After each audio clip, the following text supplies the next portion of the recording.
के सभी 25 नए नियमों के बारे में अपडेट बता देता हूं। पहला नया नियम, बड़ी अच्छी खबर देखिए आप, किसानों को नए साल का तोहफा मिलने वाला है। 1 जनवरी 2025 से किसान भाई लोगों को बिना किसी गारंटी के 2 लाख रुपए तक का लोन मिल पाएगा। हालांकि पहले ये लोन की सीमा 1,60,000 रुपए तक थी, लेकिन हाल ही में 2 लाख रुपए कर दिया है और 1 जनवरी 2025 से ही किसान भाई लोगों को इस नई योजना का फायदा मिलेगा। चलिए अगला अपडेट देखिए, पेंशनर्स को भी 1 जनवरी 2025 से नई सर्विस मिलने जा रही है। अब पेंशन निकाल पाना पहले से बहुत आसान हो जाएगा। जितने भी ईपीएफओ के पेंशनर्स हैं और जो प्राइवेट सेक्टर में काम करने वाले कर्मचारी हैं, उन सभी के लिए ये राहत भरी खबर सामने आई है। और इस नए नियम के तहत अब आपको अपनी पेंशन की रकम पाना पहले से काफी आसान होगा। और नई सुविधा कुछ यूं मिलेगी कि अब आप देश के किसी भी बैंक से अपनी पेंशन की धनराशि निकाल पाएंगे। इतने दिन लिमिट थी कि जिस बैंक में आपका खाता था तो उसी बैंक में आप अपने पेंशन के पैसों को निकाल पाते थे, लेकिन देश के लाखों पेंशन धारकों के लिए बड़ी खबर सामने आई है। सरकार एक ऐसी नई व्यवस्था शुरू करने जा रही है नए साल 2025 से ही, जिसके तहत देश के किसी भी बैंक की किसी भी ब्रांच से, किसी भी शाखा से आप अपनी पेंशन निकाल पाएंगे। और इसके अलावा अब बैंक जाकर आपको सत्यापन करवाने की भी जरूरत नहीं पड़ेगी। लगभग हमारे देश में 78 लाख से भी ज्यादा तो ईपीएस पेंशन भोगी हैं, तो उनको भी 1 जनवरी 2025 से ही ये नई सुविधा का फायदा मिलेगा। देश के श्रम मंत्री मनसुख मांडविया की तरफ से ये घोषणा की गई है। और इसके अलावा भी दोस्तों लाखों करोड़ों ईपीएफ खाताधारकों के लिए एक और अच्छा अपडेट आ रहा है। अगले साल 2025 से सीधे एटीएम के जरिए भी आप अपने पीएफ का पैसा निकाल पाएंगे। देश के श्रम सचिव की तरफ से ये बड़ी घोषणा करते हुए कहा गया कि एटीएम से आप अपने पीएफ का 50% पैसा विड्रॉल कर पाएंगे। ईपीएफओ अगले साल 2025 से ये नई सुविधा देने का प्लान कर रहा है। मतलब जैसे अभी आप एटीएम के जरिए, डेबिट कार्ड के जरिए पैसा विड्रॉल करते हो ना, तो बिल्कुल ऐसी ही फैसिलिटी आपको पीएफ खाते में भी मिलने वाली है। इतना ही नहीं दोस्तों, सरकार प्लान कर रही है ईपीएफओ 3.0 सिस्टम लागू करने की, जो कि मौजूदा ईपीएफ सिस्टम से काफी एडवांस, रोबस्ट होगा। मार्च 2025 में ये ईपीएफ से जुड़ी सभी सुविधाएं शुरू हो जाएगी। केंद्रीय श्रम मंत्री मनसुख मांडविया की तरफ से ये घोषणा की गई है। अब इन सुविधाओं में आपको क्या क्या बेनिफिट मिलेंगे देख सकते हैं आप। सरकार का प्लान है ईपीएफओ की प्रक्रियाओं को और ज्यादा सरल बनाया जाएगा और इसके तहत ईपीएफओ खाताधारक या उसकी पत्नी की मृत्यु होने पर बच्चे को नॉमिनी मानकर पैसे देने की प्रक्रिया, जो अभी बेहद जटिल और लंबी है, तो इसे भी केंद्र सरकार सरल बनाने जा रही है। कुल मिलाकर पीएफ से जुड़ी समूची व्यवस्था को अधिक आधुनिक बनाया जाएगा। इसके अलावा डेबिट कार्ड कॉन्सेप्ट लागू होगा, ये तो मैंने आपको बताया ही है। और ईपीएफ खाताधारक 12% से भी ज्यादा अपने पीएफ खाते में अंशदान दे पाएंगे। अभी मतलब जितनी आपकी सैलरी होती है उसका मैक्सिमम 12% ही हम पीएफ में जमा कर सकते हैं, राइट। लेकिन इस लिमिट को भी सरकार बढ़ाने जा रही है नई साल 2025 से। ठीक है, तो एटीएम विड्रॉल से लेकर इमरजेंसी फंड तक मार्च 2025 से आपको ईपीएफओ 3.0 में कई सारी नई सुविधाएं मिलेगी। अच्छा, पेंशन वगैरह की बात हो ही रही है तो आपको एक और अपडेट बता दूं। आपको पता होगा हमारे देश में लाखों करोड़ों कर्मचारी नई पेंशन स्कीम का विरोध कर रहे हैं, पुरानी पेंशन ओपीएस को वापस लागू करने की मांग कर रहे हैं, राइट। इसी बीच अब केंद्र सरकार ने एक नई पेंशन योजना को मंजूरी दी है, जिसके तहत अब 10 साल बाद सरकारी नौकरी छोड़ने पर भी हर महीने कर्मचारियों को 10,000 रुपए तक मिलेंगे। इस नई पेंशन योजना का नाम है यूनिफाइड पेंशन स्कीम यूपीएस, और ये यूपीएस योजना भी 1 अप्रैल 2025 से लागू हो जाएगी। इस यूनिफाइड पेंशन स्कीम यूपीएस योजना में और क्या क्या प्रावधान है, जिनके टॉप 5 पॉइंट्स भी आप देख सकते हैं। इसके अलावा पेंशनधारियों के लिए एक और राहत भरी खबर है। नई साल 2025 से अब घर बैठे भी पीएफ कार्यालय में आपको जीवन प्रमाण पत्र जमा कराने की सुविधा मिलेगी। ओके, चलिए अगला अपडेट, नया नियम देखिए, रेल यात्रियों के लिए खबर है। स्पेशल ट्रेन के नाम पर रेलवे नहीं वसूलेगा एक्स्ट्रा किराया। 1 जनवरी 2025 से सभी पैसेंजर और लोकल ट्रेनों की शुरुआत भी हो जाएगी। डीआरएम ने हाईकोर्ट में इस संबंध को लेकर शपथ पत्र भी जारी किया गया। वहीं दोस्तों, गेहूं, आटा वगैरह की बढ़ती महंगाई पर लगाम लगाने के लिए भी सरकार एक नया आदेश जारी किया है। 3,000 टन से ज्यादा गेहूं का भंडारण नहीं कर सकेंगे थोक व्यापारी, यानी जो होलसेल के व्यापारी हैं उनके लिए अधिकतम 3,000 टन, और जो फुटकर व्यापारी हैं रिटेल, वो 10 टन से ज्यादा गेहूं का स्टॉक नहीं कर पाएंगे। यह नया नियम भी 31 मार्च 2025 तक लागू रहेगा। इस नियम को लागू करने के पीछे सरकार का मकसद है देश में गेहूं और आटे की बढ़ती महंगाई पर लगाम लगाना। चलिए अगला अपडेट आ रहा दोस्तों, आधार कार्ड से जुड़ा, कि आधार कार्ड को फ्री में अपडेट करने की डेडलाइन यानी आखिरी तारीख को भी उदय ने बढ़ा दिया है। अब 14 जून 2025 तक आपको कोई भी फीस नहीं देनी पड़ेगी। पहले इसकी लास्ट डेट दिसंबर थी, लेकिन उसको बढ़ाकर अभी 14 जून कर दिया 2025 तक। ठीक है, ये देख सकते हैं आप, उदय की तरफ से इस संबंध में ट्वीट भी किया गया। चलिए अगला नया नियम है, जितनी भी पैसेंजर कारें आती हैं उनकी पिछली सीट पर भी सीट बेल्ट रिमाइंडर देना जरूरी होगा। यह नियम 1 अप्रैल 2025 से लागू होगा और इस नियम के लागू होने के बाद एक्सीडेंट में इंजरी होने की संभावनाएं कम रहेगी।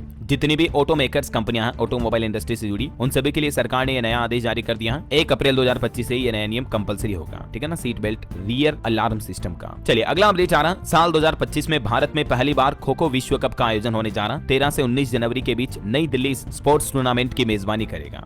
वहीं दोस्तों, ऑनलाइन ट्रेडिंग करने वाले ट्रेडर्स के लिए भी एक बड़ी खबर आई है। अब यूपीआई के जरिए भी आप शेयर की खरीद बिक्री कर पाएंगे। 1 फरवरी 2025 से सेबी की तरफ से नया नियम लागू किया जा रहा। जितने भी बड़े ब्रोकर्स हैं उनको 1 फरवरी 2025 से इस नियम का पालन करने का निर्देश जारी कर दिया है मार्केट रेगुलेटर सेबी ने। इसके अलावा सेबी का एक और प्लान है। सेबी ने एनएसई और बीएसई के लिए भी कुछ नए नियम जारी किए हैं। एक्सचेंज में तकनीकी दिक्कत आने पर ट्रेडिंग को शिफ्ट कर दिया जाएगा और ये नया नियम 1 अप्रैल 2025 से लागू होगा। मतलब अभी हमारे देश में जो 2 बड़े एक्सचेंज हैं, NSE BSE, national stock exchange और Bombay stock exchange, exchange, right. तो इन दोनों के लिए सेबी ने नया सर्कुलर जारी किया जिसमें कहा कि अगर एक एक्सचेंज में कोई दिक्कत आ रही है ना, तो उस दौरान उस एक्सचेंज के शेयरों की खरीद बिक्री दूसरे एक्सचेंज के जरिए हो पाएगी, समझ रहे हो, ताकि नए नियम लागू होने के बाद लोगों को ट्रेडिंग में कोई दिक्कत ना हो। चलिए अगला अपडेट, नया नियम। घूमने फिरने वाले लोगों के लिए बड़ी अच्छी खबर आ रही है, खास करके थाईलैंड जाने वालों के लिए 1 जनवरी 2025 से नई सुविधा लागू हो जाएगी। भारतीयों के लिए अच्छी खबर यह है कि अब आप मजे से बैंकॉक, पटाया, थाईलैंड वगैरह घूम पाएंगे। वीजा की टेंशन नहीं रहेगी, क्योंकि थाईलैंड गवर्नमेंट की तरफ से भारतीयों को एक बड़ा ऑफर दिया गया है, जिसमें कहा गया कि अगले साल 1 जनवरी से